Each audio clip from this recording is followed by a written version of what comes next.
What is up, my friends? The weekend has officially started and you are very welcome along to Friday evening's Anfield Agenda News Roundup. Big thank you to Connor who jumped on this morning to give you guys the latest from Arne Slot's press conference.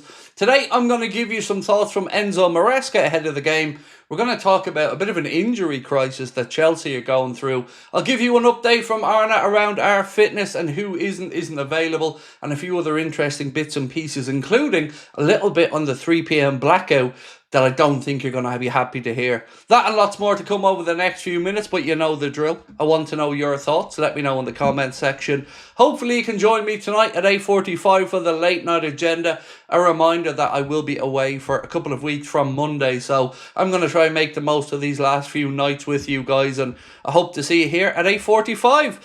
Also, ladies and gents, our last ever show is coming up really soon. It is now, well, just over 2 weeks away at the Hot Water Comedy Club in Liverpool. If you want to come and see us, you can get your tickets priced at just £15 with a QR code on the screen. And again, we do appreciate your support. Right, let's get stuck into it. And we're going to kick off with the bit I mentioned about the 3 p.m. blackouts. And The Athletic wrote a piece that said, Premier League chief Richard Masters believes that domestic leagues are in a struggle with FIFA for fans and attention and players' time, with the global governing body still not listening to concerns about fixture congestion and welfare.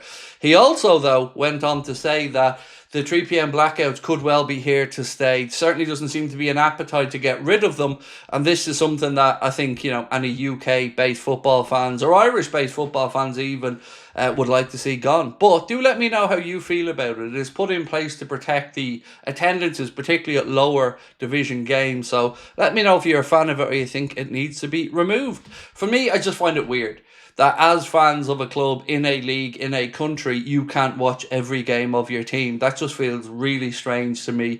Maybe people from different parts of the world can give us their experiences of maybe NFL or other blackouts in other leagues. I think the NFL have gotten rid of theirs, if I'm not mistaken. So do let me know your thoughts. Let's talk about the low block that seems to be Liverpool's Achilles heel, no matter who the manager is. It's something that we've been discussing as fans for 10 years now. It seems to be our problem when we come up against teams with a low block. So Arne Slot has said this about, what he spotted different this season. He said that teams have adapted to play against Liverpool and that his side need to find answers to break them down. Now, Michael Reid has put up some very interesting stats on X, and let me just read out to you what he's had to say. Last season, Liverpool averaged 57.9% possession and spent just under 16% of their attacking phases against a low block in the Premier League. So averaging about 58% possession and coming up against a low block with about 16% of our attacking phases. This season so far, Liverpool have averaged slightly more at about 65% possession, but we're coming up against 23.7% low blocks when we are in offensive phases or attacking phases. Now, so here's what bugs me about all of this. I've no problem if Arne thinks teams are adapting, but shouldn't we then adapt to find ways around these low blocks? Isn't that what this summer transfer window was supposed to be about? And I don't know, I don't watch every other team's games all the time, but I don't remember any other fan bases talking about low blocks and them being a problem as much as us at Liverpool. Manchester City, as an example, always seem to find a way through. So is it just us, or are we just too focused on it because it's a Liverpool issue and one that's been there for many, many years? So I want to give some credit here to Enzo Maresca. We know that the Chelsea players donated some of their winnings from the Club World Cup to the fund for Diogo and Andre, but Maresca, gave a lovely insight today and his experience in a similar situation. He said, their season, Liverpool, is fantastic, especially after the Jota tragedy. I went through the same as a player 20 years ago. It's tough for the players, the club and the manager to face an empty training ground every day. You have to be strong, and that's why they're doing more than just well. They're handling a very difficult situation. Sincerely, thank you, Enzo. That's it's lovely of him to bring up a situation in his own life where he felt a similar painful experience and had a similar painful experience. And it is difficult. We move on, days, weeks, months go past, but as he said, every time these guys go to the AXA, every time our boys are training or out there looking around the dressing room, they know that there's a big part of it missing. And again, classy act there from Enzo Maresca, and I'm sure it's greatly appreciated by my fellow Reds as well.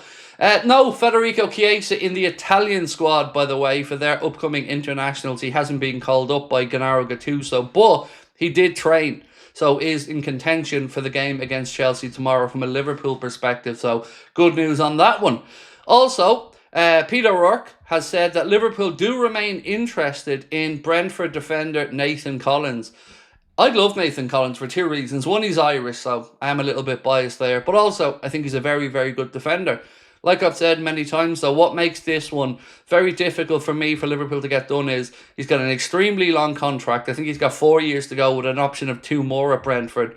Just being made their captain, it's going to cost a pretty penny if and when you get him out of Brentford. So I don't know if this one is going to happen, but I do like him as a player, and I'd have no problem whatsoever if Liverpool made a bid.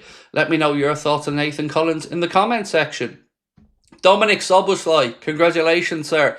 He wins Liverpool's Player of the Month award for August. I think we can all agree that's pretty much deserved there as well from him. He's had a great month, and congratulations to Dom on that, and well, having a great month, so very well deserved. Let's move on now to have our daily Ibrahim Konate Real Madrid conversation. All this time, it looks a bit more favourable to us as Liverpool fans. This report from Fichajes in Spain said that given his recent form, Real Madrid senior management are having doubts about pursuing a deal for Konate. He's out of contract at Anfield next summer in Los Blancos. We're close to making a decision on offering him a contract to 2026, but they're now split on him. So this is where I wonder, does this whole narrative belong on a little island? Because if L'Equipe were right and Liverpool are confident of striking a deal, is this Madrid trying to save face? Do they know perhaps that Ibrahim Konate is leaning or closer towards extension at Liverpool? If that's the case, then it very well could be that Madrid are now starting to brief their media over there in Spain that well, we're going cold on him, but maybe the cold shoulder has been what's been given by Konate. Do let me know your thoughts on that in the comment section, because I think it could be the case. Right, now let's move on for a fitness update from a Chelsea perspective before we finish up. This is what Enzo Maresca had to say. Cole Palmer is still out. We have Trevor Chalobah suspended. We have 7 or 8 players out for tomorrow. I don't have any update at the moment on Cole Palmer. We have a meeting this week to see how he is, and then we decide. So he's definitely going to be ruled out of the Reds game against Chelsea tomorrow, with Chalobah suspended as well. Hopefully we can capitalise on those missing players, put in a better performance than we've seen from ourselves in recent times, and go into this international break with a little bit of a, excuse my phrase here, but pep in our step, because we don't want to go in after no wins in 3, let alone losing 3. So if we can win tomorrow, we know we come back after the international break still top of the Premier League with their game against Manchester United coming up, and I will be here tonight at 8:45 for the late night agenda. Can't wait to catch up with you all. Again, appreciate your feedback in the comment section. Take care, my friends. We will talk soon. Bye bye.